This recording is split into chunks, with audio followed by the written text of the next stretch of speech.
This was supposed to be a weekly apostate, or sometimes with apostate, or occasionally with apostate prophet, or something like that. I don't know. I completely messed it up because I cannot really stick to my schedule on making this a weekly thing or a bi-weekly thing. But anyway, I'm here today with Armin Navabi, who is joining me here today for my talk on Monday.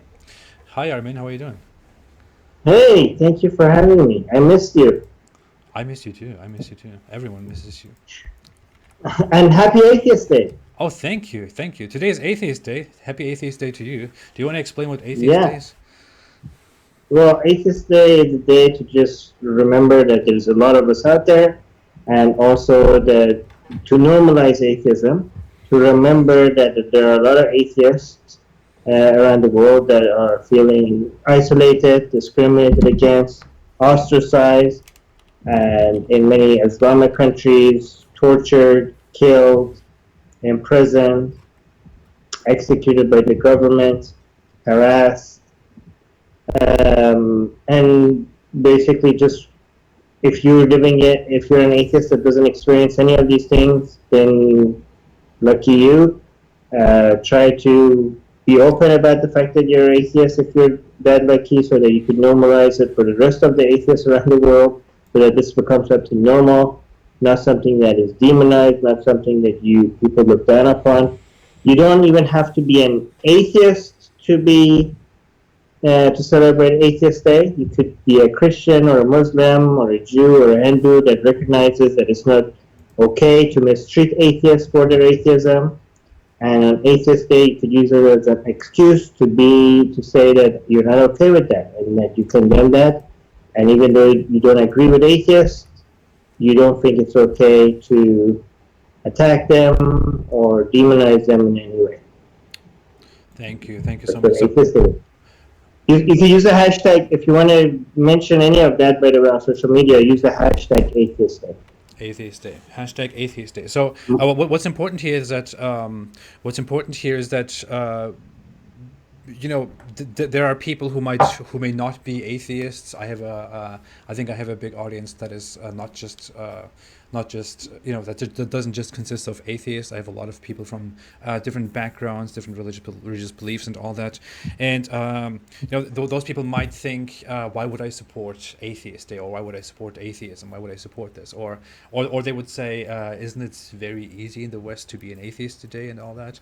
And you could say that, of course, but I think it's very important to remember that there is, especially in the Islamic world, which is a topic that I quite frequently talk about, there is a trend, an uprising, a huge rise of people turning toward atheism, of people turning toward disbelief, toward deism or atheism, and atheism is basically it is banned in several countries in the Islamic world. It is a taboo. It is hated. It is persecuted, and it is always good to show solidarity in that regard. So that's what this is about. And even in countries where atheism is not it's not a risk for you to be an atheist, it's still looked down upon, right? Even there was a study in UBC, University of British Columbia, that showed that atheists are at that time when the study was done, though there was only one other group that was the same as atheists, but atheists were the least trusted group demographic in North America, and Canada and United States. They were the least trusted group. They were below Muslims, right? To be an atheist. And the only other group that the atheists were not below was the rapists, right? So imagine if that's how people look at atheists in Canada, United States. Imagine how they look at them in the rest of the world, right? Yeah. So yeah, I mean, it's just about seeing atheists that around. This is how being gay was normalized, right? By people just openly saying that they're gay. A lot of people being transparent about it, and a whole bunch of people keep meeting gay people, and then people become desensitized to it, right? So, I mean, a lot of atheists are like, you know what, I'm an atheist, but I don't use that label because I don't want to cause any conflict with people. Well, if it's safe for you, try to use that label because, you know, free thinkers are not demonized around the world. Agnostics are not demonized. Humanists are not demonized, right? Skeptics are not demonized. It's the eight, you know, you could use all those labels, and all those labels are great. And I use all of them in different, depending on the conversation that I'm having. But I use atheist the most because that's the one that is demonized. Being an atheist is the one that you get demonized. So if you can, if it's safe for you, please use that label so that we could normalize it. Mm-hmm, mm-hmm, mm-hmm. Fair point. Good point. I mean, can anyone quickly tell me if there is a distortion in the sound? I think some people say that there is a distortion in your sound. That you should hold your microphone a little bit away from you or something like that. I don't know, or that it's too loud. I don't know what that I have the live chat here. Am I not seeing your live chat? Huh? Oh, wow. Okay, okay. Yeah. Wow. Okay, I missed a whole bunch of chat. Yeah, I think people are just saying that your sound is a little bit distorted, gets a little bit distorted. It might not be. Need a fan? Should I turn off the fan? Or maybe that is it in front of you? If that is the case, then maybe did you turn it off? All right, turn off the fan. Is that better? I don't know. Maybe it might just be my setup too. It might just be my setup too. My whole system is currently is working so hard. I don't know. I have no idea what's going on. So I was even afraid that the stream might crash at some point, and it might just be on my side as well. I just need a whole new setup and a whole new computer and all that. How's the audio now? Somebody tell us in the live chat. I have the live chat in front. How is the audio now? So, Please, everyone, just tell us quickly how the audio is. Otherwise, we'll go on. Somebody's asking if we're both atheists. Yes, we're both atheists. Yeah, we are. I'm not really active about my my whole atheism. It's because I just have a kind of different philosophy. We talked about that together before. I talk about that sometimes. I talk about that with David Wood sometimes because some people ask me if why I'm working with David Wood because since he's an atheist, since he's a Christian, but I'm an atheist. I just don't actively. I don't actively try to rid the world of religion. I would say, or convince more people to become atheists. I'm just not focused on that for many different reasons that I would talk about forever. But yeah, I am basically I don't believe in God, which makes me an atheist. Yeah, a lot of people think that we all should have to do the same thing, and there's only one way to do it. And there's no people I think it's very strange. People oh, so and so, you should be more like that YouTuber. He focuses on the right thing. No, maybe we need YouTubers that focus on this, and some other YouTubers focus on something else, and some other activists that do podcasts. Why do everybody have to focus on the thing that are Islam everybody should just focus on Islam or nothing else? And some people are saying, no, you have to attack all religions equally, and if you focus on a religion, that's not the right way. There is no right way. If you want to focus on Islam, focus on Islam. If you want to do all religions, do all religions. If you want to focus on Christianity, focus on Christianity, right? If you don't like if somebody that only attacks Christianity and not on no other religions, then don't consume their content.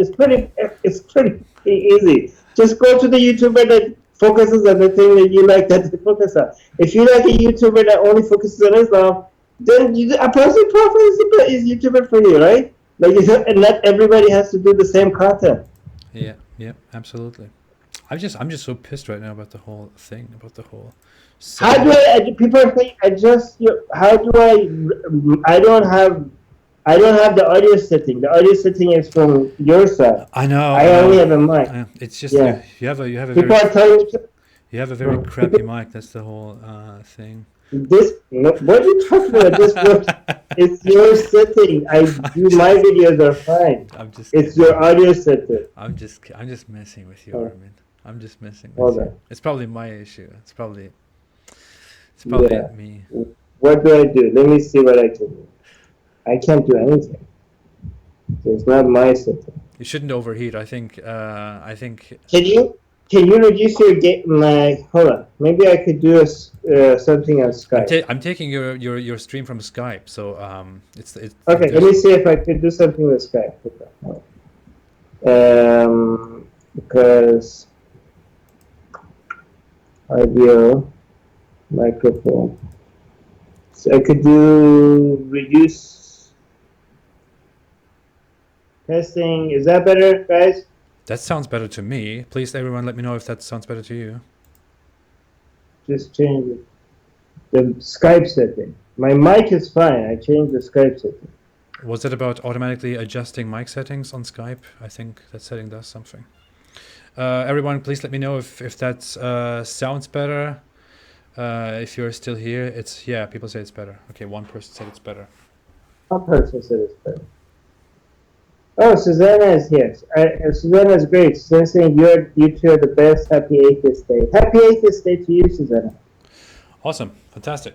So, okay. Microphone is fine now, right? Yeah. Oh, Susanna made a super chat. That's what I mean. You two are the best. Happy Atheist Day. Thank you so much, Susanna. Thank you very much. I appreciate that. We appreciate that. And people say the sound is now better, so we can keep talking. Wonderful. Fantastic. Did you guys not understand? Like the mic level, was it so bad that you didn't understand anything I said about Atheist Day? No. I heard it too. People could understand you. It was just there was a lot of vibration. I think it's just my voice that is annoying. People just don't know me. You got another super chat saying, please fix the microphone, Armin. I just did. People saying it's better. You still need to. He did. I'll check quickly one more setting here to maybe make you a little less loud and me louder.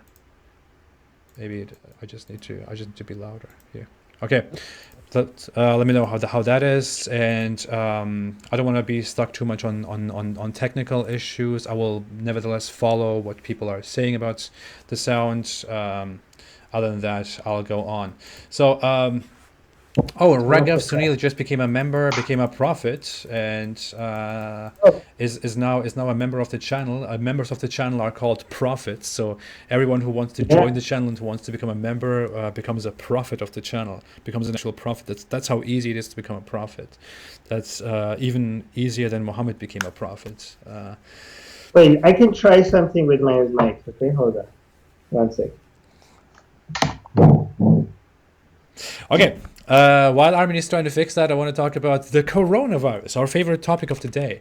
Coronavirus is currently going around and infecting a lot of places. We are in lockdown. I am personally supposed to be in lockdown. I'm not supposed to go out, which is everything is kind of suspended. I'm also I'm studying, working, doing this, taking care of kids.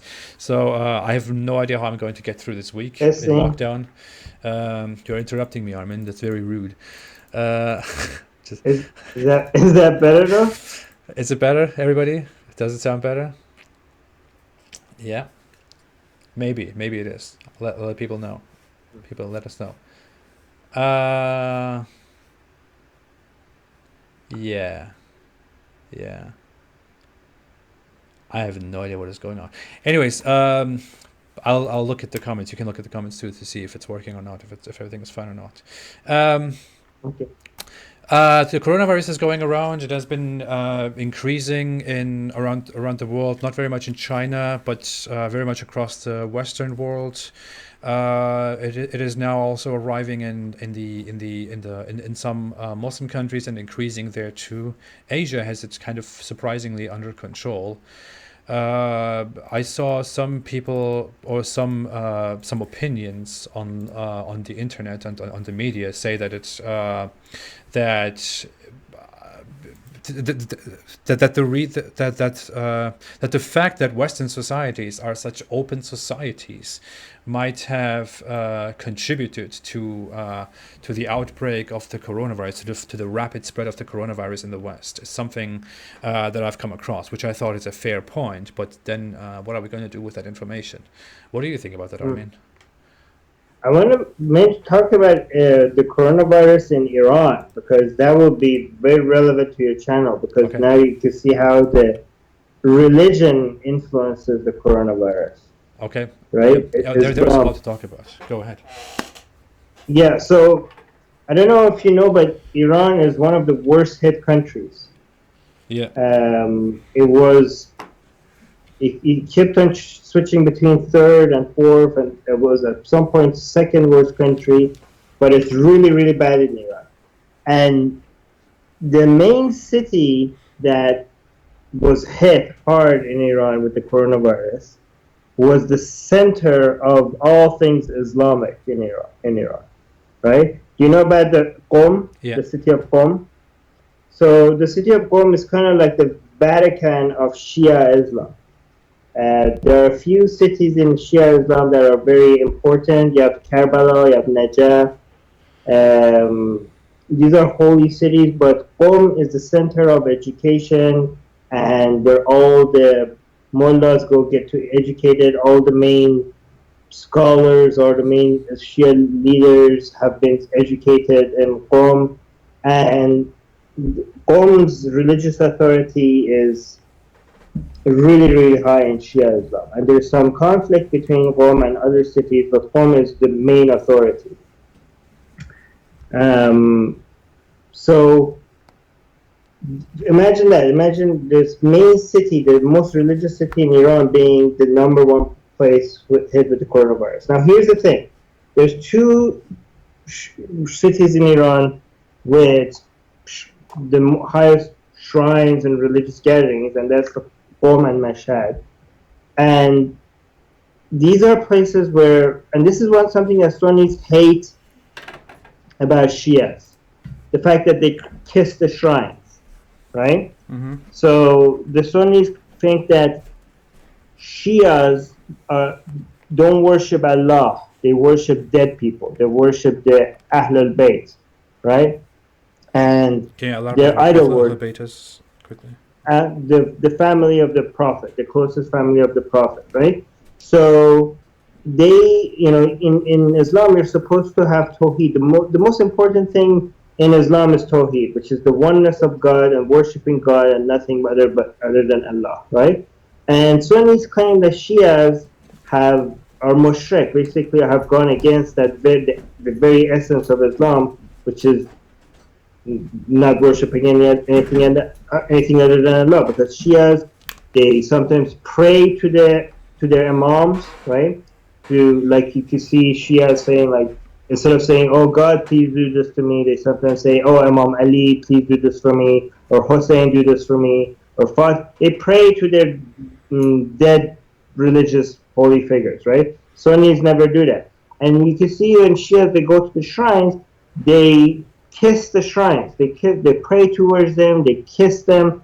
When they pray towards them, like they're praying towards the Kaaba, which every Muslim is supposed to do, but they put the shrine between them and the Kaaba, so in essence they're praying towards the shrine. And the Sunnis think this is idolatry, right? And shirk, which is the greatest sin in Islam. But all the kissing, but imagine, you're kissing the shrine every day. Hundreds of people are coming and kissing the same metal on around the covering around these dead people. I don't know what they're called. So it's a perfect thing for spreading disease. And this was pointed out by a lot of people, like, okay, this is probably why this is the center of coronavirus in Iran, and we should close this down. And in response to that, a lot of religious people got offended, because these shrines. So here's the thing: Sunnis, I don't know if Sunnis do this, but Sunnis don't claim that there's a holy place where you go and that has healing power, right? That seems like not a Sunni thing to say. Well, that seems Sufis, like Sufis kind of Sufis, do in Islam, in Sunni Islam, but yeah, that's different. Yeah. They're also Sufis accused of and being Shia. idolaters. Yeah, exactly. Sufis do that, Shias do that, Sunnis think that's kufr, like that's like bid'ah or whatever. Shias have always claimed that these shrines are a place of healing. So you would think that instead of telling people not to go to these places, that's where you're supposed to go. And what happened, a lot of videos started coming out of these very religious people going out and not just kissing the shrine in defiance, but licking them.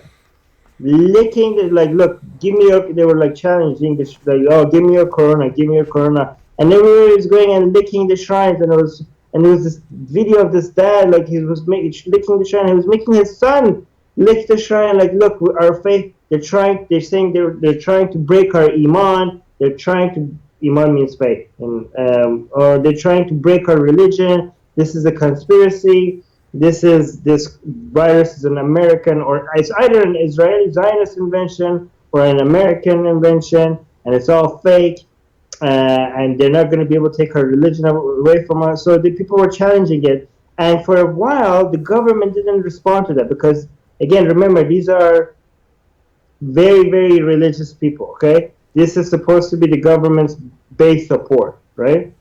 But when you talk about Qom, the people in Qom are, it's hard to imagine, but they are even more fanatic than the government itself, right? So at some point, when the disease started spreading more, the government finally came in and like, okay, we're shutting down the shrines, okay? This was an extraordinary thing. Like, this was the government admitting that these shrines are not a place of healing, and if we want to stop the spread of disease, we need to shut them down.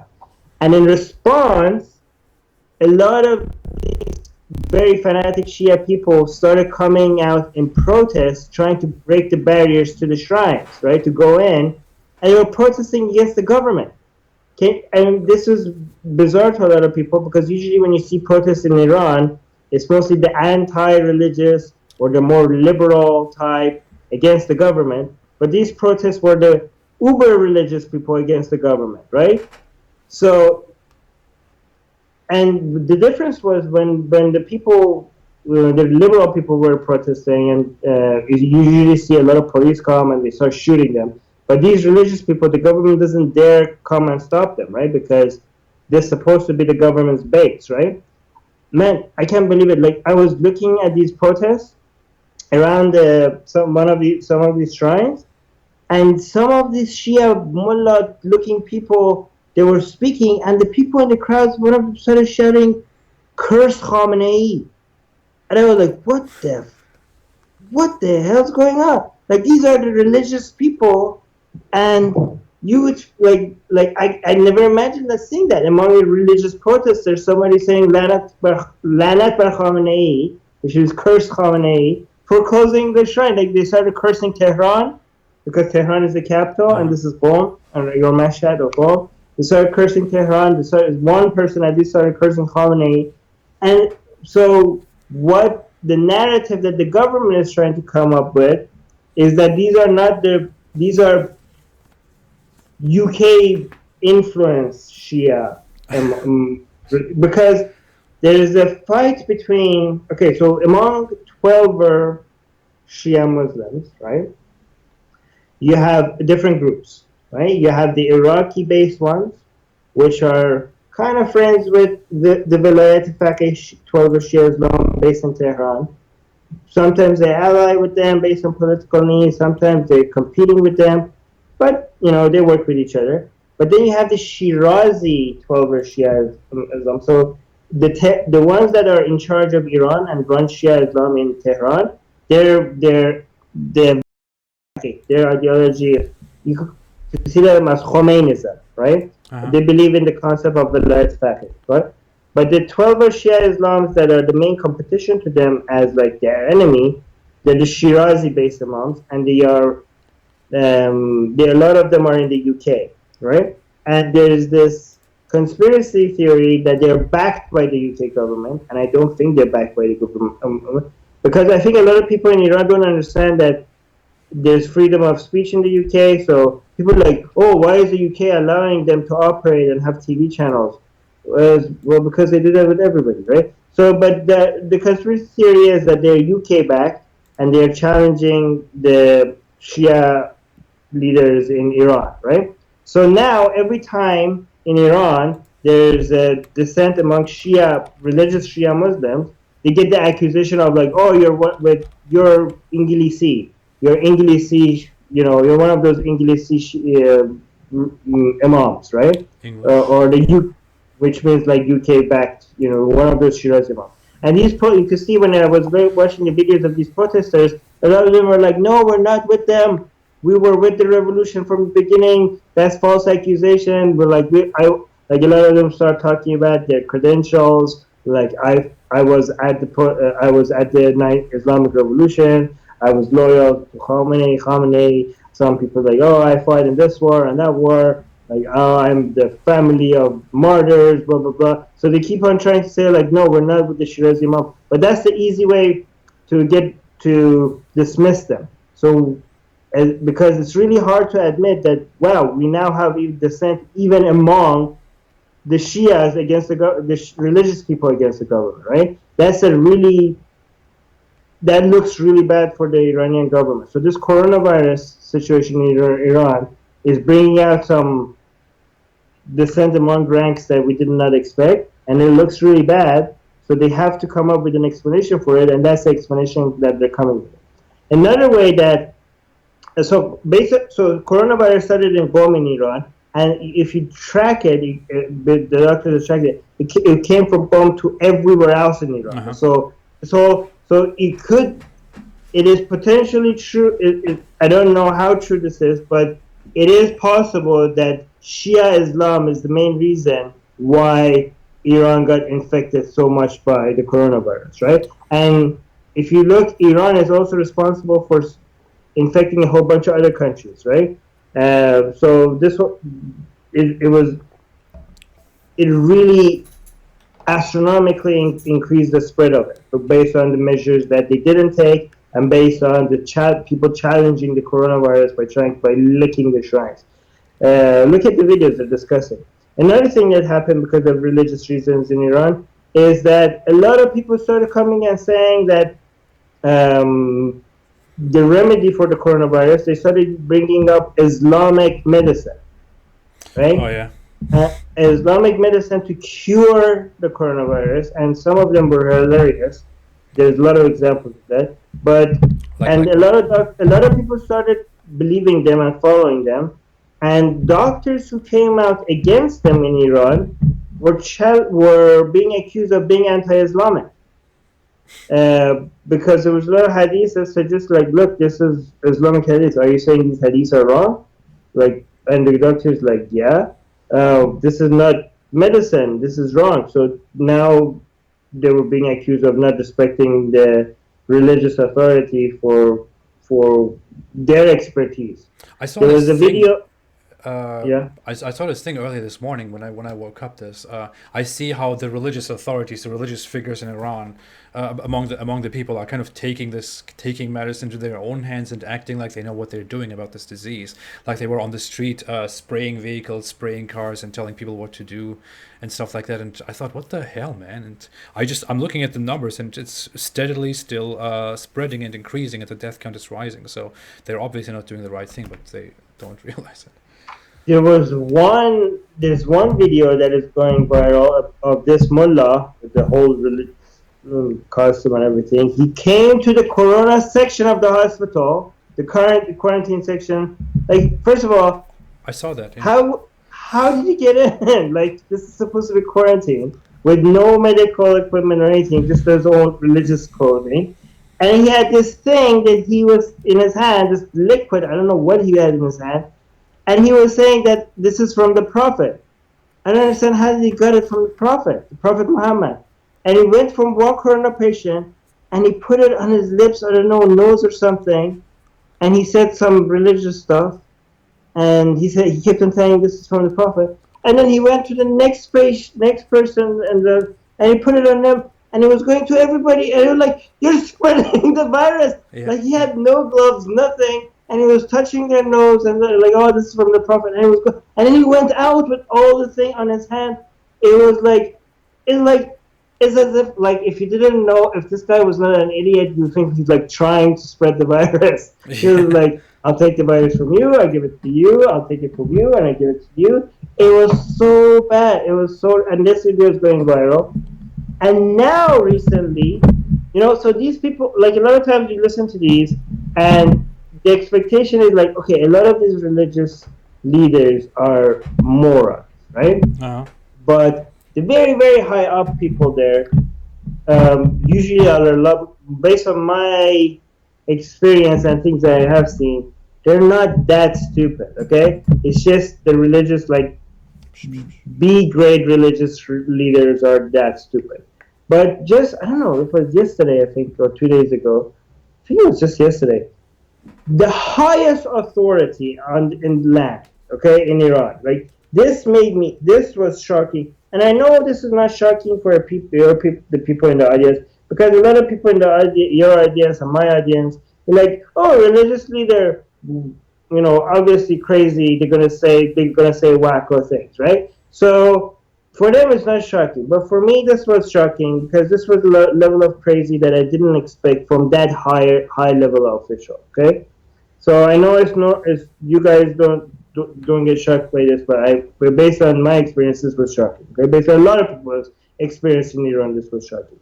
So the highest authority in Iran, Ayatollah Khamenei, the supreme religious leader in Iran, just came out and he said a few things about, in his New Year's announcement. Oh yeah, this was just yesterday.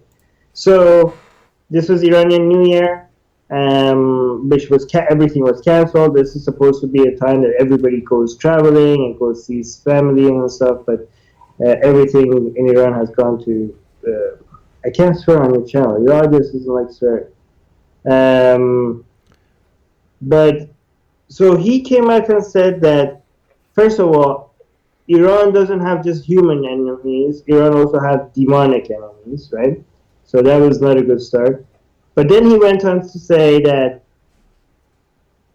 United States is coming, and first of all, he admitted to the whole land that United States is offering aid to Iran.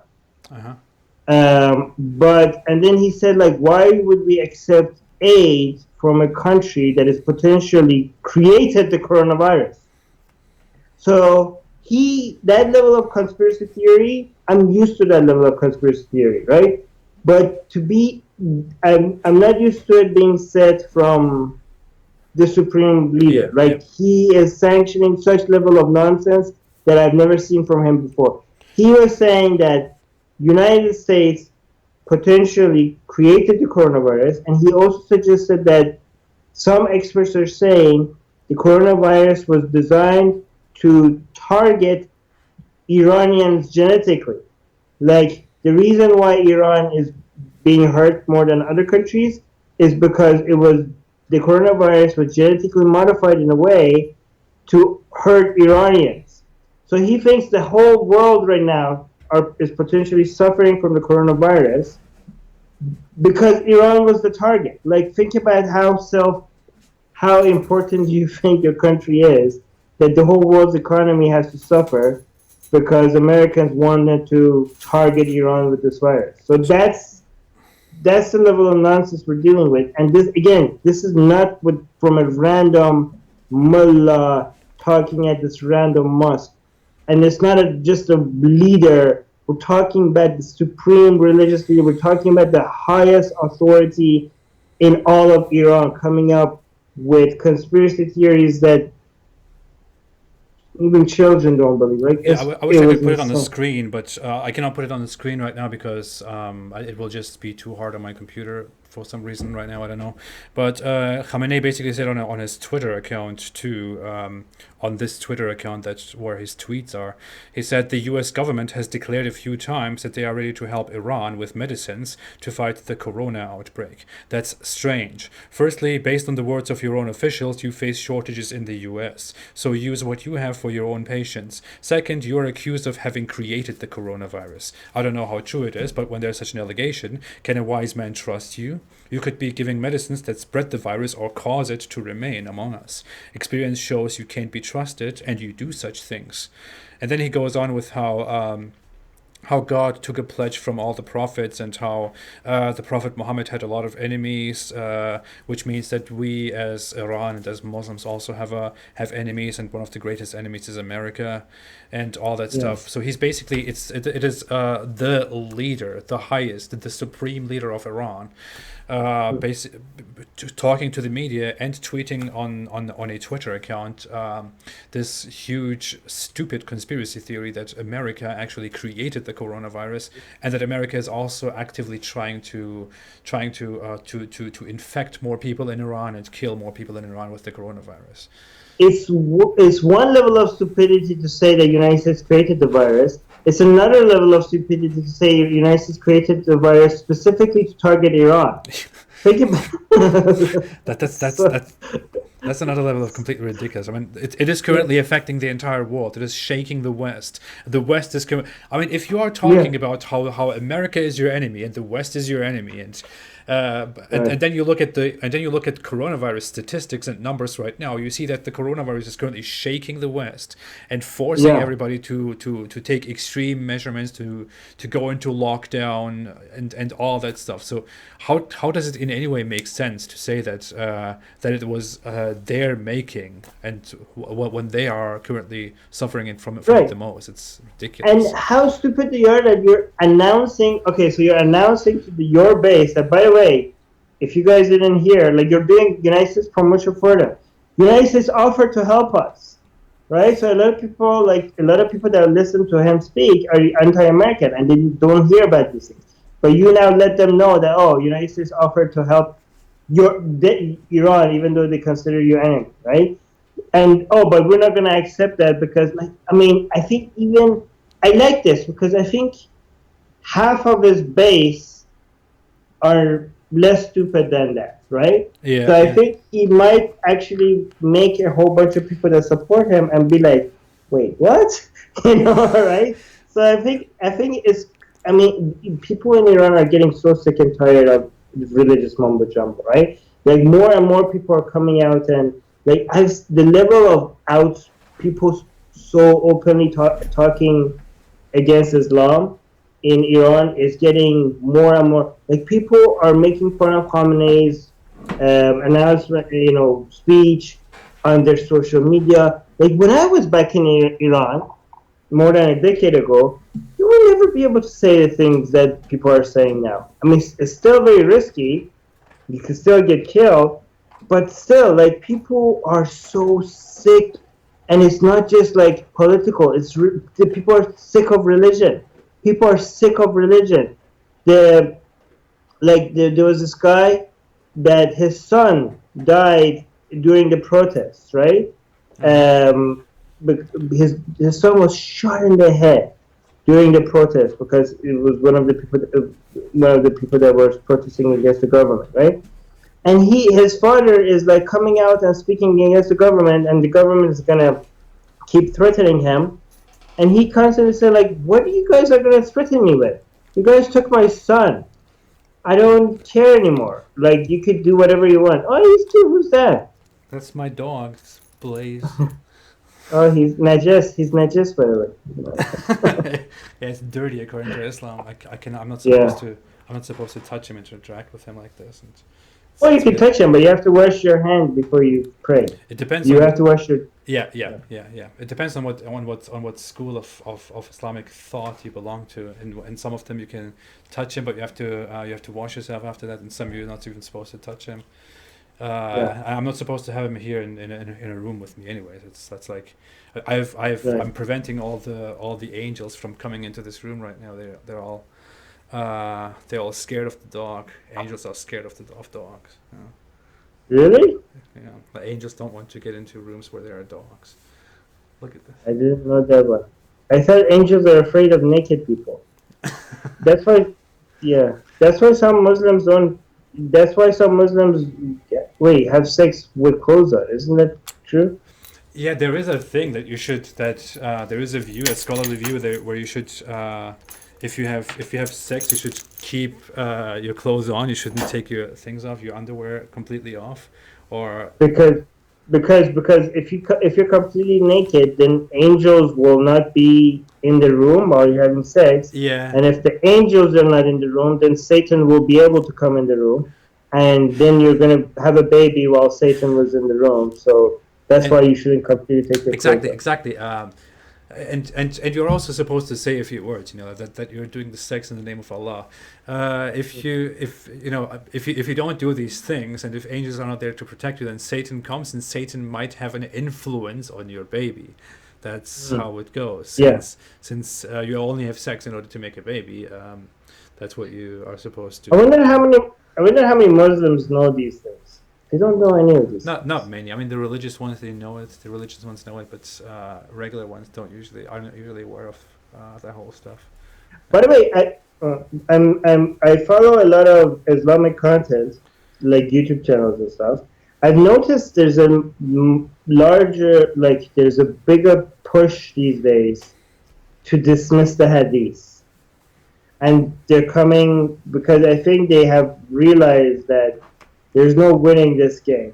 There's no defending the Hadith, right? Yeah. Like the Hadith is so ridiculous that I think a lot of Islamic leaders, like a lot of the content creators and stuff, they've realized that if they want to defend Islam, they have to let go of the Hadith. Not that the Quran is defendable in any way, but now I've noticed more than ever before they're coming up with content for why Sahih Hadith doesn't necessarily mean that it is true, right? And just because the Hadith is Sahih doesn't mean that you can't dismiss it. And there's a lot of I don't know. Have you noticed that there's more than before?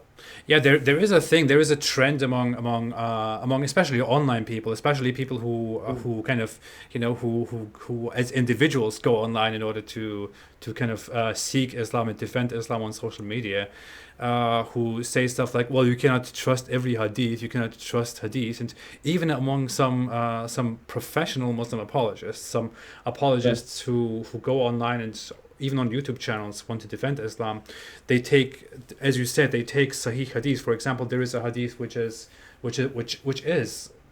classified as Hadith, and Islamic scholars spent so much. Islamic scholars spend so much time arranging which hadith is authentic, which one is good, and all that. And if there is a certain hadith that really doesn't make sense, that really sounds absolutely ridiculous, then they say, well, we can't dismiss this because it contradicts this and this knowledge that we have, or this narration that we have. Right.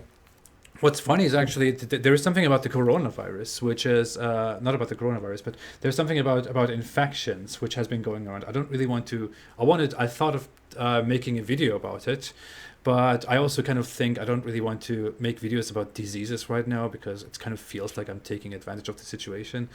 But there is a. Come on! Don't let people intimidate you into not making content when it's timely to making content. I just feel bad about it. That's the thing, I just personally kind of feel bad about that. I mean, to. So it's kind of like you know what? It's kind of like, people selling masks right now. Should they be like, oh, I'm not going to sell masks right now because I'm going to be taking advantage of a disease? Should doctors stop working because they're taking advantage of diseases? It doesn't make any sense. It's not the same thing. They're actively trying to. No, it's not the same. It's not the same. I'm exaggerating to make a point, but I'm just saying, like, should we not talk about something so relevant to society because then it looks like you're taking advantage? Like, no, come on, make it while it's relevant. Make the content while it's relevant. That's when you make it. Thanks, and people. Thanks everyone for the comments about the dog. By the way, it's a Labradoodle. He's thank you so much. He's very sweet. What's his name? Blaze. Should give him an Islamic name. Abdullah. Abdullah. Abdul Rahman. Abdullah. Abdul Ghaffar. But yeah, I was wanting to talk about this hadith in which Muhammad says that. In which Muhammad clearly says that there are no infections. That infections are a superstition. That infections are a superstitions of the previous pre-Islamic people. And then someone says, someone says, but O Prophet, then why, when we put a sick camel together with healthy camels, the camels, all the other healthy camels also start getting sick? And then he says, well, if that's your logic, then what gave the first camel the disease? That's what Muhammad says. Is this Sahih Hadith? These are several Sahih Hadiths. I swear I would put them on the screen. But I don't want to crash the screen right now. I would make a video about that. But he actually says there is no infection. And when someone says, but what about the camels who infect each other? Then and Muhammad says, well, then who infected the first one? That's what he says. He actually does that. When you ask Muslim apologists about that, they say they kind of try to twist that and say what we shouldn't understand it that way. What he actually meant is that it is Allah who gives you the disease, not so it happens only with His permission. That's what he was trying to say. Then why didn't he just say that? I know. The answer to most of the interpretations of these apologists is like, oh, okay, if that's what he meant, why didn't he just say that like you're saying it? Why are you here's what I say to a lot of Islamic apologists. Why are you explaining it better than Allah? Exactly. Why couldn't you just say it in the same words that you just used? Well, they do the same thing with the Quran. I mean, I made this video just recently about how the Quran very clearly explains that the earth is this flat surface with a ceiling on it and all that stuff. And if you on a plain reading of the Quran, that's what you understand. You don't understand anything else. But then people come and say, well, you actually have to understand this way and that way and this way. But seriously? I mean, just think about it. If you sat down and you didn't have any idea what the world looks like and what the universe looks like, and if you only read the Quran, you would clearly understand that the world is this bed, and that there is water around you, and that there is a ceiling above you, and the stars are hanging up there in the sky, and they will fall down one day, and they're tiny things. It's so clear, like it's so stupid that we even need to explain. Like obviously this is like a flat Earth model, like, but you have to be very dedicated to your nonsense to be able to read it in any other way. By the way, somebody in your live chat is saying Armin is a hypocrite and ignorant and blind Western atheist fanatic and extremist. His so-called atheism and anti-theism is the result of the Abrahamic idiotism. Is that a word? Oh, that sounds like a no offense, but it sounds like a very offended Hindu person who's offended by somebody that doesn't like my views on Hinduism. Yeah, probably, yeah. You know what? I think Hindus are not used to be like Hindus are now just learning that people could actually attack their religion. I think Muslims have been and Christians have been dealing this for a long time. Hindus have been like nobody has been going after the religion for so long, and now when people go after the religion because they're very sensitive, right? I think Christians are the least sensitive because people have been going after the religion for like thousands of years, so they become desensitized. Muslims are starting to become a little bit desensitized. I mean, even compared to 50 years ago, when you join Muhammad 50 years ago compared to now, imagine the difference, right? Yeah. Like the whole Islamic world lost their mind when you join Muhammad, right? Yeah. But now it's like, oh, we have an annual event for it, and it's okay, right? It's my channel. And I think. Yeah, exactly. But I think Hindus are like, what's happening? Right? Why are people being mean about our religion? What is this? We're not like, and so they're losing their mind because they're not used to it. To be very honest, I would say that most Hindus don't take it in a bad way. I mean that's my experience. Since when people ask me about my views and my perspectives on specific beliefs, I just say them, and I see that most people just take it quite well and okay. But there are definitely a lot of people who among them who very Hindus are right now the most sensitive people online. Honestly, like when I attack Islam, okay, I get less people losing their mind and getting triggered than when I attack Hinduism.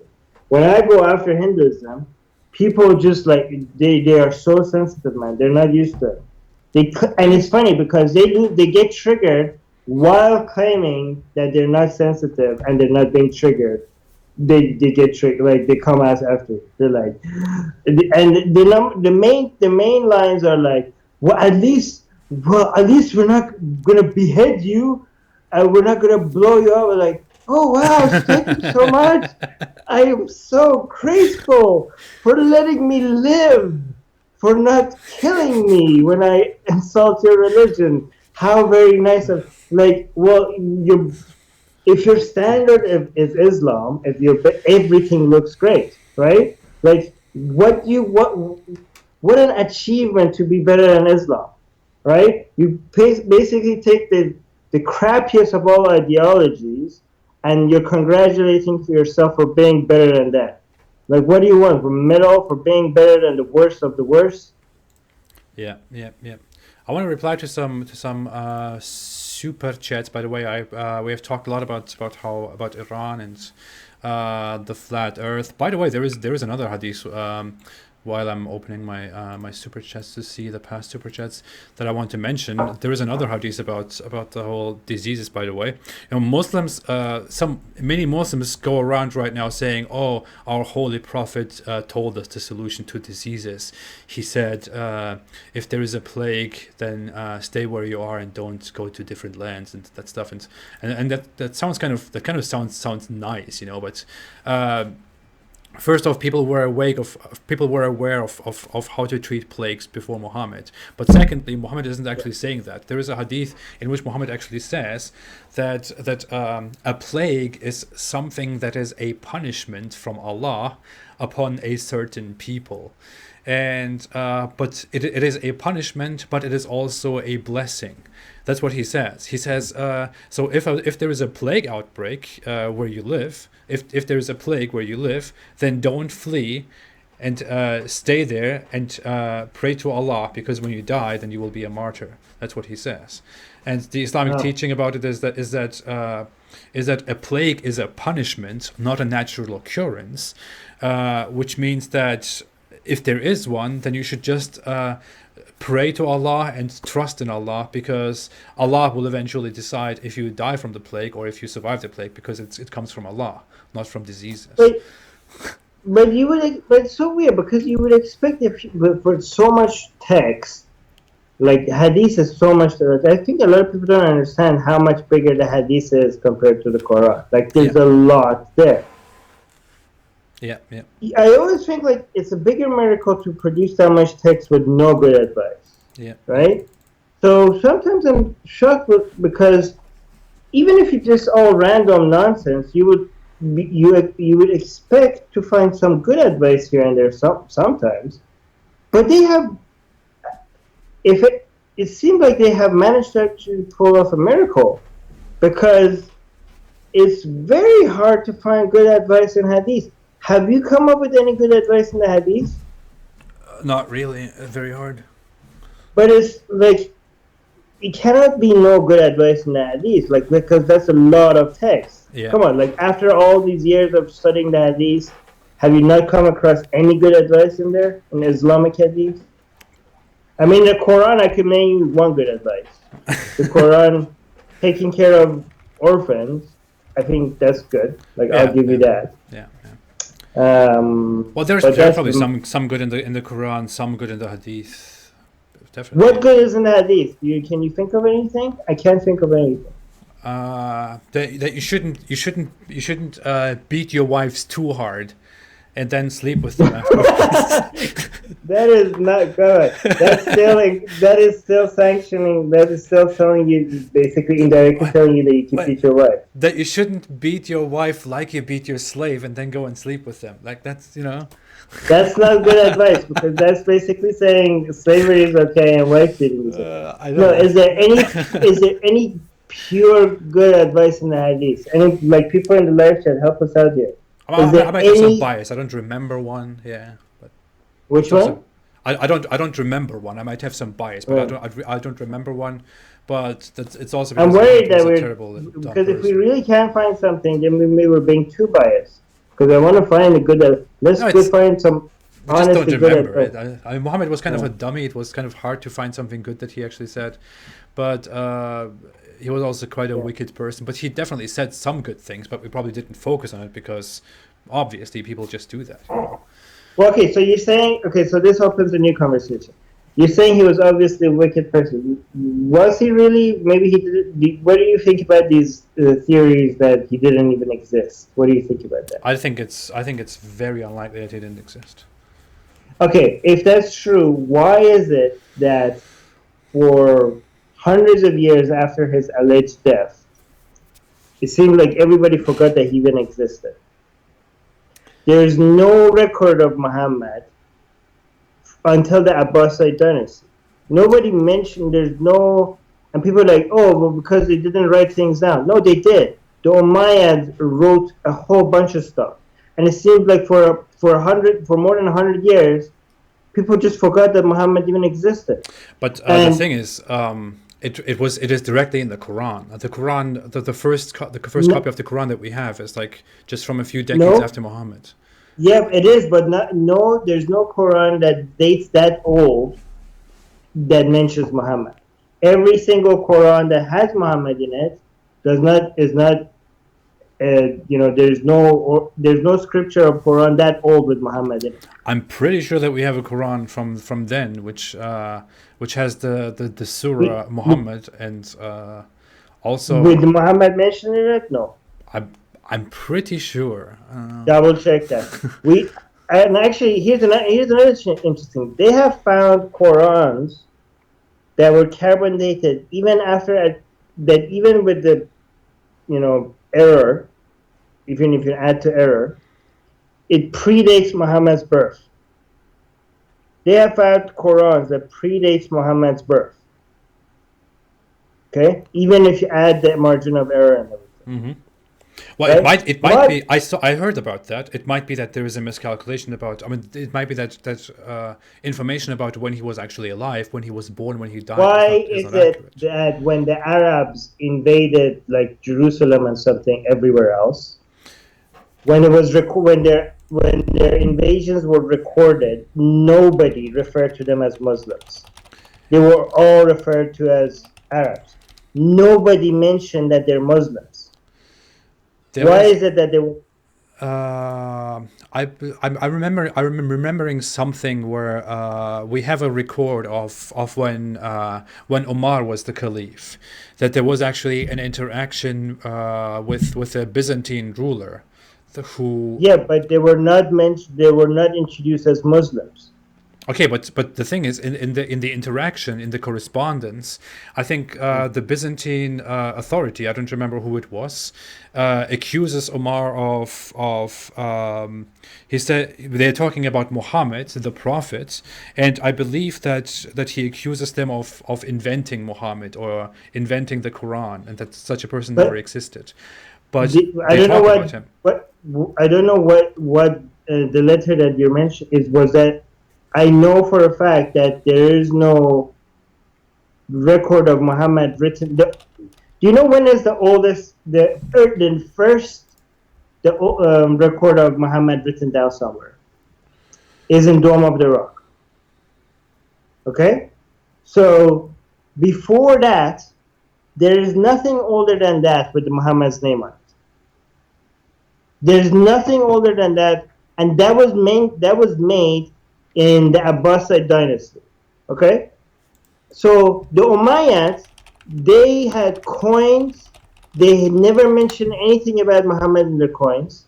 They never mentioned, there's not a single fragment or like written somewhere on it with Muhammad in it during the entire Umayyad dynasty or before it. Okay? There's not. It was like Abbasids came in like, oh yeah, by the way, our prophet is. And all the hadiths about Muhammad's life, about everything he did, about everything he said, it's all 100 to 200 years after his alleged death. 200 years. When I say 200 years, it's as if imagine we didn't know anything about Napoleon.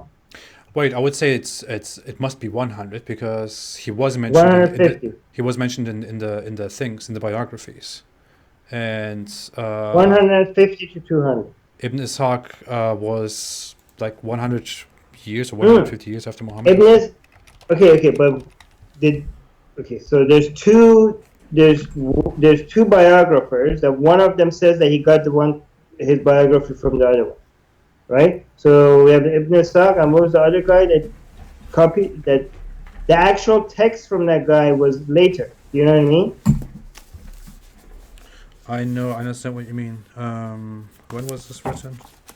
So just because somebody claims that I got my biography from somebody earlier than me, that doesn't mean that he actually got it from somebody earlier than me. Because the text from the other person that he claimed that he got the text from does not exist. Mm-hmm. So you could say like, oh, I got this from so and so, and he got it from so and so, and he got it from so and so. What we have recorded is that the paper that we have, right, this is the oldest one we have, right? Like, why would they? What? Okay, just tell me, what's your theory? Why would the Umayyads not mention Muhammad? Why would the Umayyads never mention Muhammad? Why would they have crosses on their coins? I don't know. I haven't ever looked at the Umayyads, but I believe that the Umayyads were known to have a very what? No, they were known to have a very I mean, their theology was basically very similar to today's traditionist or Salafi or visions. So they were very much focused on the teachings, on strict rule, on strict appliance of the law of the rule. Since looking at the Quran, you don't even see Muhammad's name mentioned in the Quran very much. You just see it in like in two occasions or so, in two instances, and written records of things were not really made. The Umayyads didn't have many written records about things at all. People had the Quran and people had historians. The first historian to record Islamic history included Muhammad. That was 150 years after Muhammad. So that's the first historian. But there was no other source because the Arabs, the Muslims, were just not developed people. They didn't have. Wait. I know for a fact that the oldest mention of Muhammad was during the Abbasid dynasty, and it was in the Dome of the Rock thing.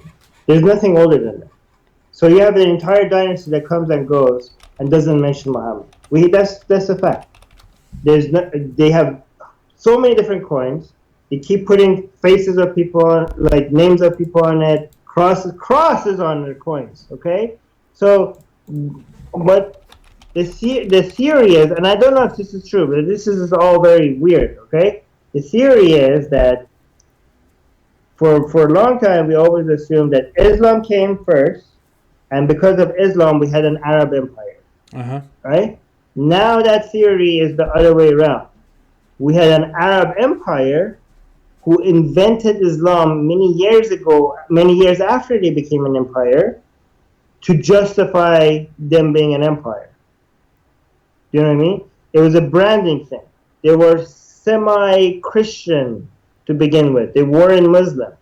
They were a branch of Christianity that didn't believe in the divinity of Jesus Christ, that didn't believe that he was the Son of God or anything like that. And the emphasis of religion was that God doesn't have children and blah, blah, blah, right? But then when they became an empire, they noticed that other empires have their own, like they look at the Persian Empire, and they had Zoroastrianism. They look at the Roman Empire, and they had Christianity.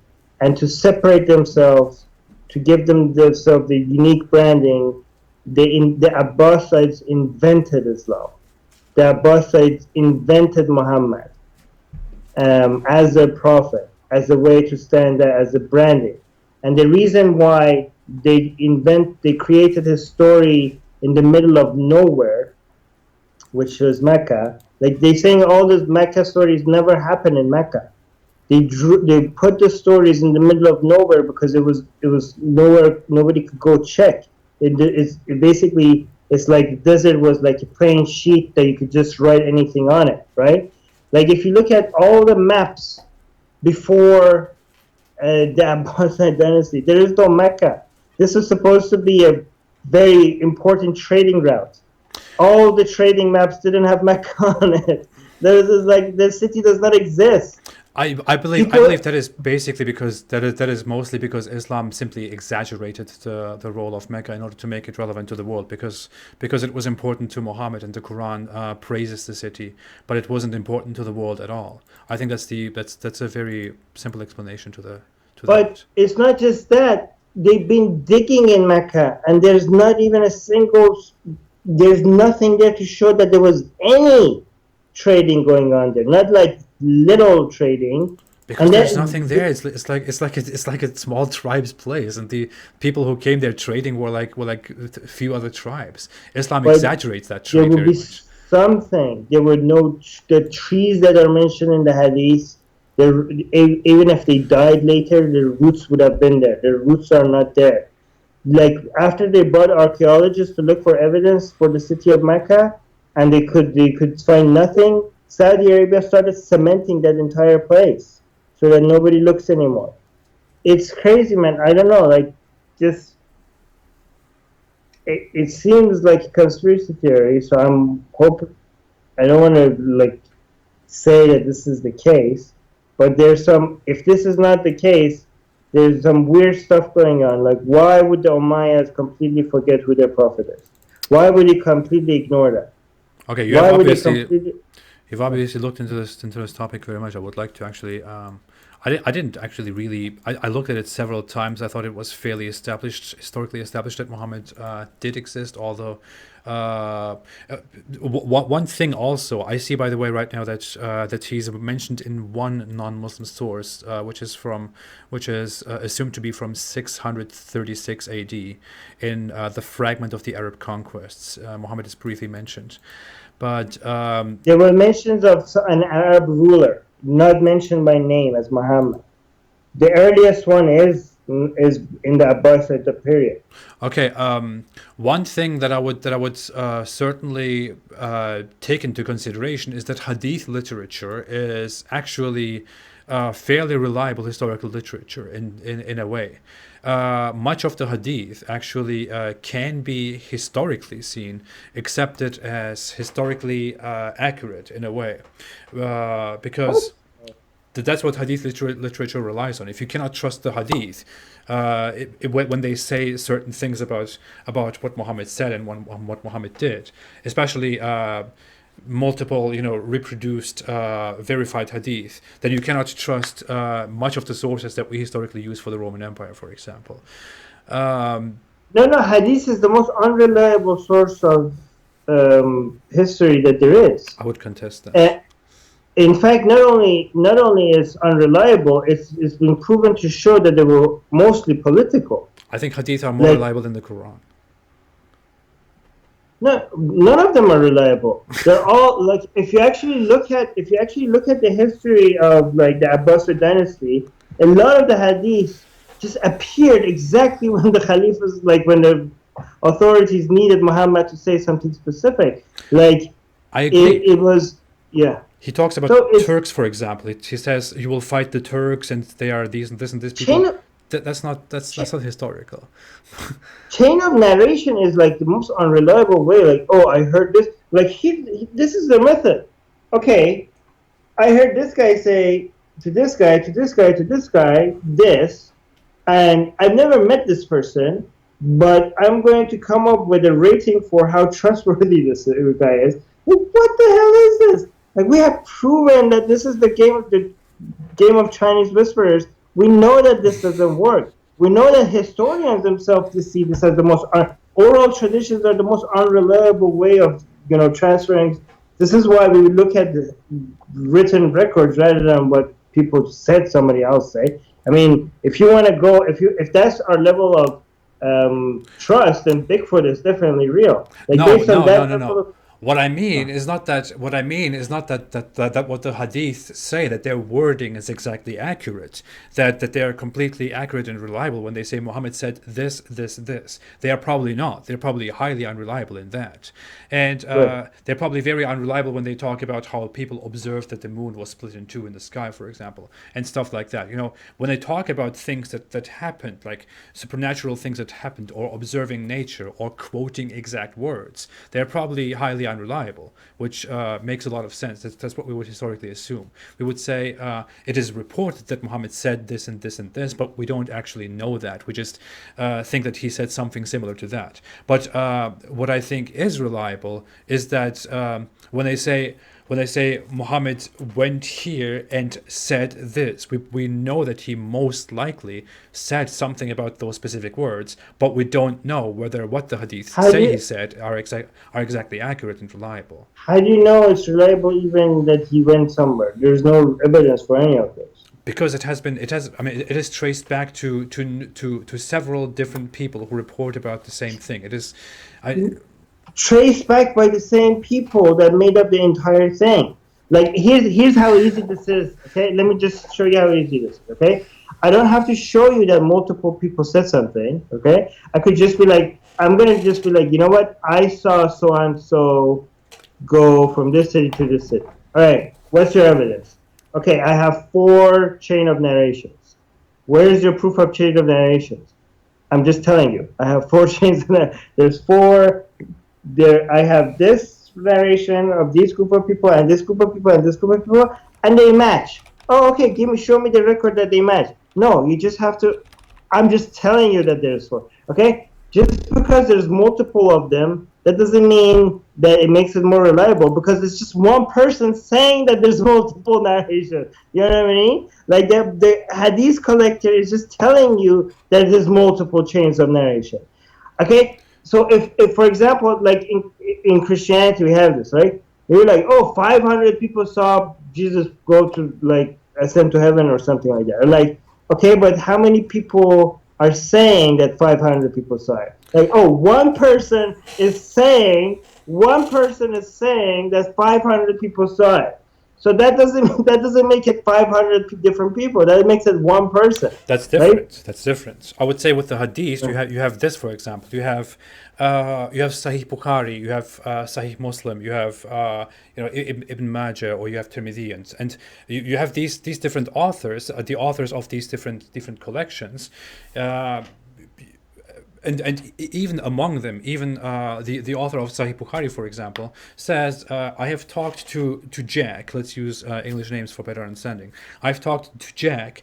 Jack said that Manuel said, that Stefan said, that Aisha said these and these words. And then he goes and says, I have also met I don't know, Jill, and Jill said that Daniel said, that Manuel said, that Aisha said these and these words. And then he finds several other people that have the same thing, that are unrelated from each other, and that give this same chain of narrations. And okay, and first of all, Stefan is dead hundreds of years ago, right? Okay, it doesn't matter. Here's where it gets complicated. I mean, not complicated, the opposite actually. Who's telling you all of this? That he talked to 4 different people, and they give you 4 chains of narration, and they're all saying the same thing. Well, that's why we have. That's why Bukhari is telling you that. True. Right. So if there was, like, let's say I talk to Jack and I talk to John, and Jack says something different and John says something different, I could just make them the same thing, and I would be like, look, they said exactly the same thing from 2 different sources. And you write the same thing down, right? They admitted that they themselves admitted that they changed things that didn't match their reason. Okay, but you have this. That's why the hadith collectors themselves make the admission that they played with the hadith to make it rationally in accordance with Islam and the Quran. Mm-hmm. What does that mean? So that means that we can't trust anything. So that means that you could have just made the hadith, like, you could just make all of it up because it didn't match, you didn't agree with it. Okay, but that's why putting too much trust in people that had a lot of interest in making Yeah. I assure you, I don't fully trust them. I think they're in many regards full of crap, and they probably a lot of hadith were made up, especially in the lesser sources like Ibn Majah or Tirmidhi or the other sources. They probably made up a lot of hadith, or Abu Dawood. They probably made a lot of hadith that were just needed in a time, and where they said, well, this person said, this person said, this person said that Muhammad said this and this and this. Especially if you cannot find those hadith in Sahih Muslim or Sahih Bukhari, but especially with these two sources, with Sahih Bukhari and Sahih Muslim, we have this occurrence that both of them work independently. Bukhari and Muslim work independently, and they talk to several different people, and we bring those sources together, and we find that both of them report. These stories were on everyone's lips. Do you really think it's hard to get the same stories, if from two different people that are working independently from each other? I think it would be very hard for people to make up so many stories. No, they don't have to make up. Look, so when you have superstition going around the land, people come up with 1,000 different stories, right? Imagine if you believe in, I don't know, there's a monster under your bed and he brings you cookies, or I don't know, or eats your children if you're bad and brings you cookies. Just make up a story. Just come up with a base story and then let people's imaginations come up with the details, right? There's going to be so many different people coming up with their own versions of the story, and they're going to add details to it. They're going to add more different colors of the monster and some, different versions of it, and add fairies to it, add demons to it. There's going to be so many different. Now, as a hadith collector, I just have to come and be like, okay, I like these ones and I don't like these ones, and these ones, more people are saying this, so this seems like to be authoritative or sahih, and this person is trustworthy and he heard it from that guy, and that guy really saw it under his bed, and there's 4 people that are saying these things, and there's multiple people that are saying they saw the exact same monster under their bed, so this is trustworthy. But then somebody else that works independently from me, you think he doesn't have access to the same stories that are being spread and talked about in society? Obviously, and he knows which ones are going to be politically convenient, which one of them are not going to be politically convenient, which one of them more people trust, which one of them are more popular, which one of them are not popular.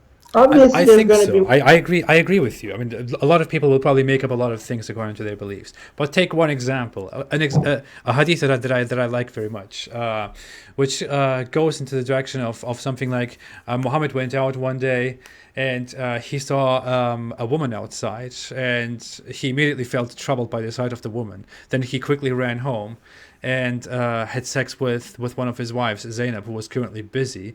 And then he went out and said, the woman comes and goes in the shape of a devil. So if one of you sees a woman outside, he should quickly go to his wife. Why would people make up this hadith? Why would people tell each other that hadith? Why would people treat this like the cookie monster, for example? That clearly sounds like several people, and we have I think over 5 sources to that hadith, over 5 different sources to that hadith. Different people clearly look like they have heard this person and this person and that person say that they witnessed that Muhammad said this thing, which also sounds very embarrassing to the average Muslim. For the same reason, okay, so why is it that so many people different that have not met say that aliens probed them in their butts? They never met each other, right? They never met each other. They never coordinated. No, they're saying the same story. Okay, they're not saying the same story. They're like they were abducted by aliens. It seems weird. Why, from all the things aliens could do, why would they probe something in your butt? I think it's a false equivalency. Never met each other. They never communicated. Well, I think we should equate natural occurrences that are completely normal to happen to a supernatural. You're saying why do people come up with weird stories? If you're asking why people come up with weird stories, you don't understand humans, okay? People come up with weird stories, right? and also once the story becomes popular, more people are gonna say it. So if you're a hadith collector, you know that which story, is it really weird that 2 different hadith collectors that are not working with each other are collecting the same stories that are popular? Do they, even if they haven't met each other, even if they're not working with each other, I don't think that's weird at all. I don't think that makes the stories any more legitimate. By the way, you got a super chat that you didn't read. I will come to the super chats very quickly. One final thing I want to say is there is a comparison between these two issues. For example, one of the issues is we have three sources that report that, or two sources that report that that one night the moon split in two, and the two pieces of the moon went toward the mountain, and the other went toward the other, and you could see the mountain between the two parts of the moon. And Muhammad then said, "Behold," that's what he said. So we have two sources saying this. On the other hand, you have another source say. Wait. What was that example? Come on, I just had something in my mind. Something very stupid. Something very dumb.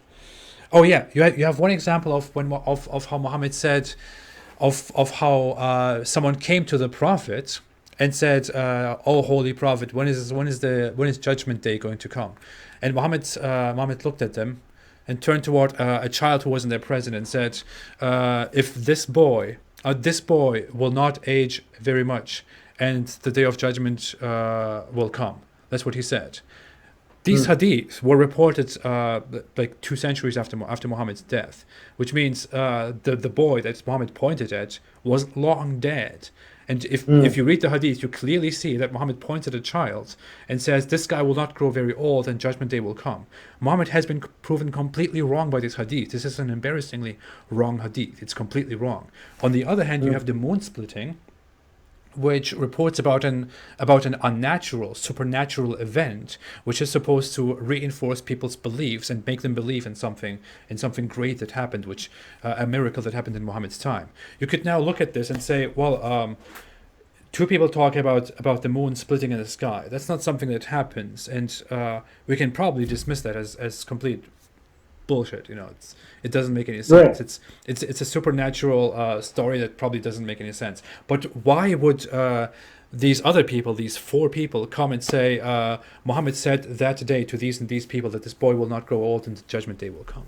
Well, because a lot of the Muslims during that time were not as in agreement that Muhammad never said anything wrong as we are today with Muslims, right? So that, remember, like, not every single Muslim believed that Muhammad never said anything at all that was wrong. In fact, we have hadith that Muhammad gave some bad farming advice.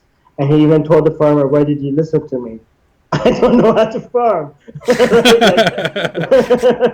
You shouldn't have listened to me. That's a good point, yeah. I mean, so it could be because maybe a lot of people at that time didn't see like Muhammad as infallible. Like maybe, some people did, but not all people did. But your example of the moon is a good example, because me and you know that never happened. Okay, the moon didn't get cut in half, right? And if it did, how did the rest of the world miss it?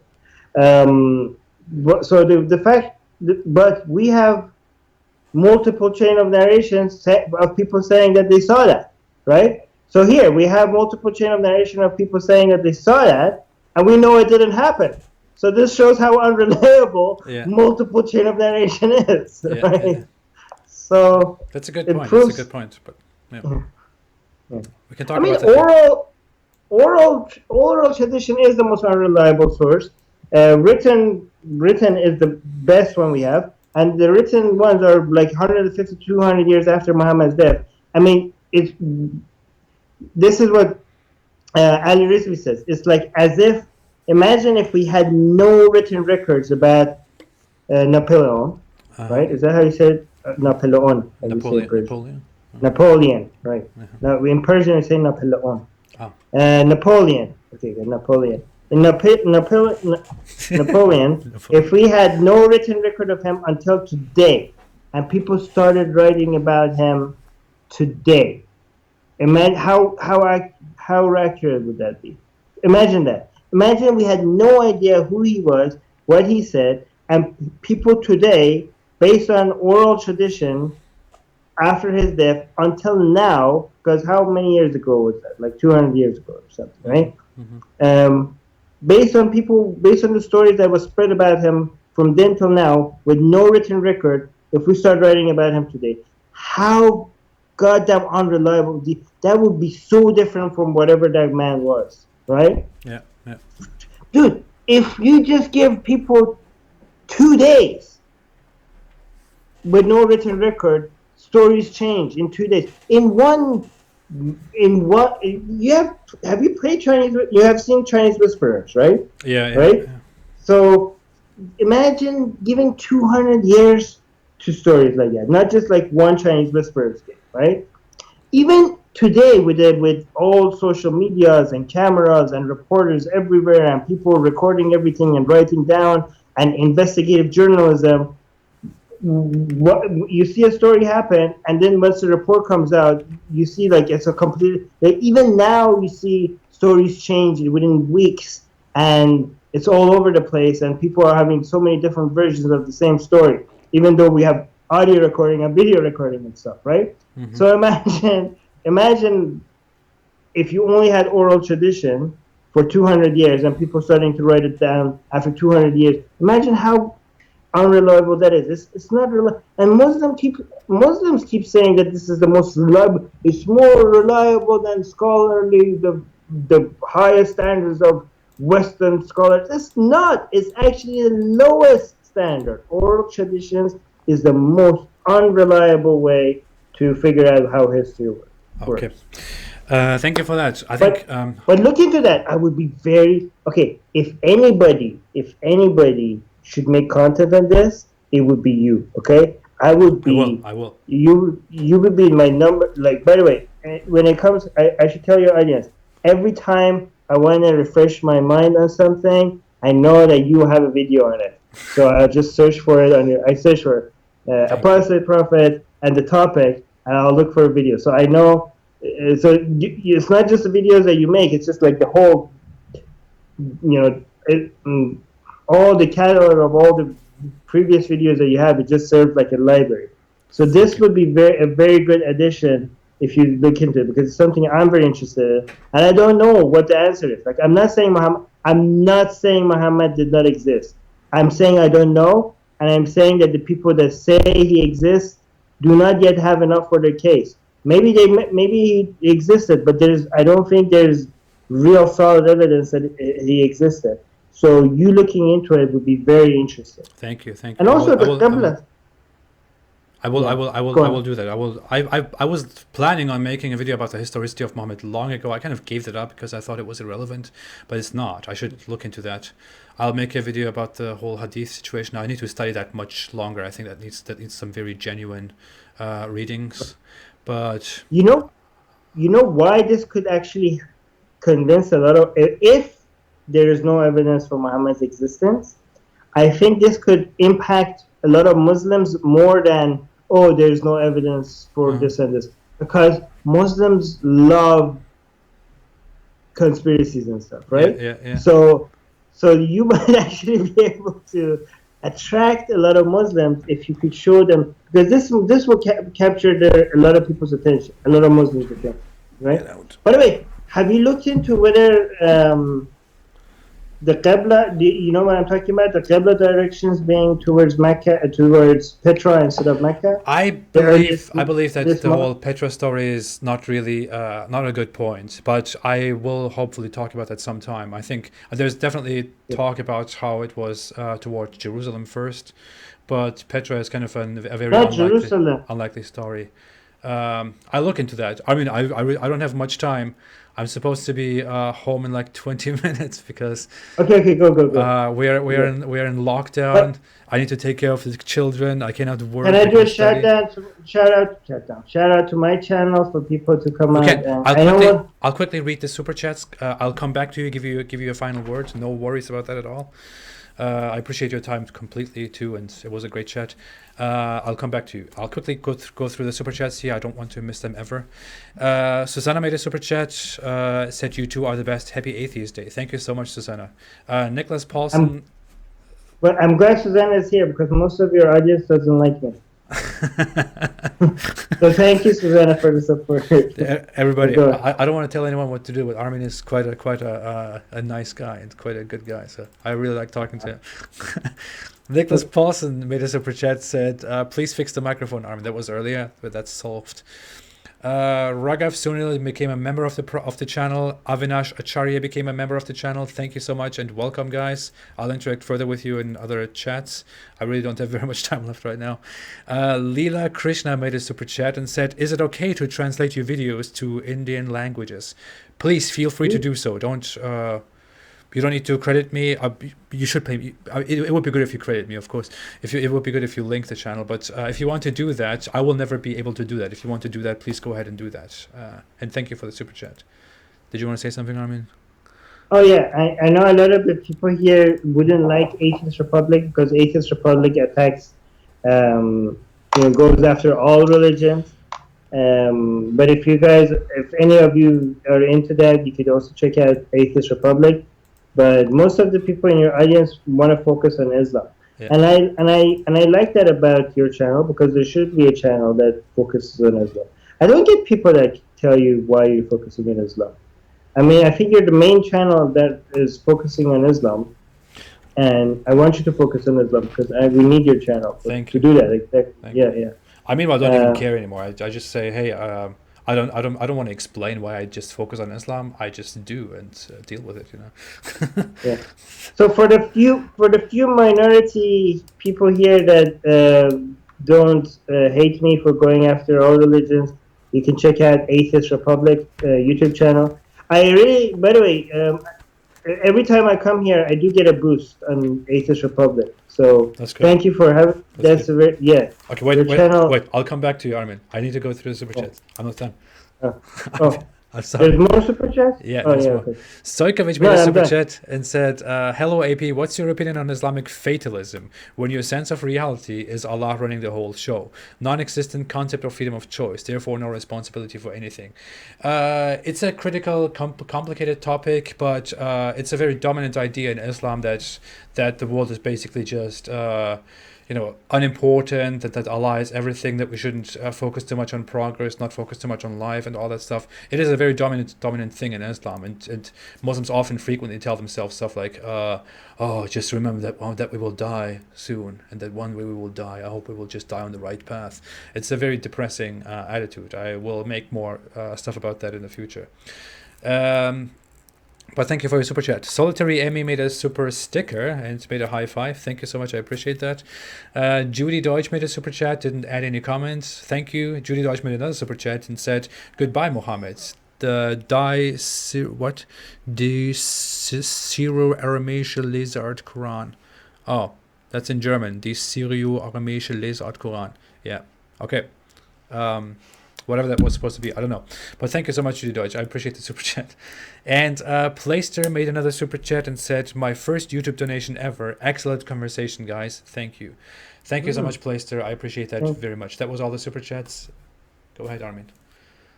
No, you should go because I know you're busy. But I always like hanging out with you. So thank you for having me. It's the most fun conversations I have. Really? You and Ali Rizvi are the two most fun conversations I have. I could talk to you guys for hours. Thank you. I appreciate it very much. I really like talking to you. I think it's a lot of fun. We interact very well together, and it's nice. I like talking to you, and I like talking to David Wood. That's always very much fun. We should have a talk together sometime. You should destroy each other's beliefs and our philosophies, and I should just sit there and watch you. He came on my. I did have a chat with him. I forgot. I saw that. I was there. Yeah, he's nice. I like him. He is. All right. It's usually but the ugly stuff happens in the live chat. I usually think that the conversation between us and you and David Wood and everyone else, it's always very friendly, it's always very civil. But then you look at the live chat, everybody's like hating on one side or the other, like everybody's getting angry, or like, look at us, we disagree and we're having a friendly conversation. Just calm down, it's okay, people can be friends and have disagreements. I don't know why people in the live chat sometimes can't do that. Well, I think David is also one of those people. You are too. We are ready to just ignore our differences and just talk about them very nicely and interact with each other as if there's as if we are not enemies, because we are not. So that's really a good quality. That's good. Disagreements are not a big deal, guys. Okay, you shouldn't. Here's what I always say: don't make agreements a condition for friendship. Yeah. That's true. All right. Thank you, everybody, for joining the talk. Hope you enjoyed the conversation. Thanks, everyone, for being here. Sorry for the little technical issues at the beginning of the It's not my talk. fault. It's not my fault. It's probably my fault. Yeah, but you all know it's actually Armin's fault. Thank you all so much for joining. Armin, do you want to say a few final words? Happy Atheist Day, everyone, to everybody. And if you're not an atheist, please go wish atheists a happy Atheist Day. Just show them that you don't have to agree with them to support them. So please use the hashtag Atheist Day. And come check us out on Atheist Republic. Search for Atheist Republic on YouTube and subscribe. Even if you don't agree, we do live streams. Come tell us why we're wrong. And we do change our minds sometimes. Based on what people say to us. Sometimes. So, sometimes. I actually have changed my mind about a couple of things recently, so I'm happy. Because if I don't change my mind about something for a very long time, something significant, I get worried. I'm like, oh my God, am I being so dogmatic? Why haven't I changed my mind about something? But recently I changed my mind about two major things recently, so it shows that I'm being open-minded. Yeah. That's a good value to have. That's a good value to have. All right, you can find Armin on Secular Jihadists YouTube channel and on Atheist Republic. He's the founder of Atheist Republic, and you can also find him on Twitter and on Facebook under Armin Navabi and Atheist Republic. Armin is a very good guy, so I appreciate him having him here. Thank you, Armin, so much for coming. Thank you so much for joining. Thanks for having me. No problem. We'll talk again tomorrow. I'll have a live chat with for all the people who have been asking me about India. I will have a live chat with Sham Sharma show. I'll have a. I've been there. He'll be here on my channel actually tomorrow. We'll talk a little bit about what's happening in India. I think on Wednesday I should be talking to Imam Tawhidi for all those who are wondering about that. And for now, I just need to go home and get through the lockdown here and take care of kids and work and everything at the same time. It's crazy times. But thanks so much for coming. Stay at home, everybody. This is a PSA. Stay at home. Don't go into large crowds. Don't touch each other. Wash your hand. Don't touch your face. Don't touch each other in public. Do the things that is always good for your immune system as well. Drink a lot of water. Sleep a lot. Exercise, don't eat processed food, and eat a lot of vegetables. That's good for your immune system always, not just now. Yep. Okay. Awesome. Thank you so much, everybody, and have a fantastic rest of the day, and stay away from Islam. Yes, and processed food.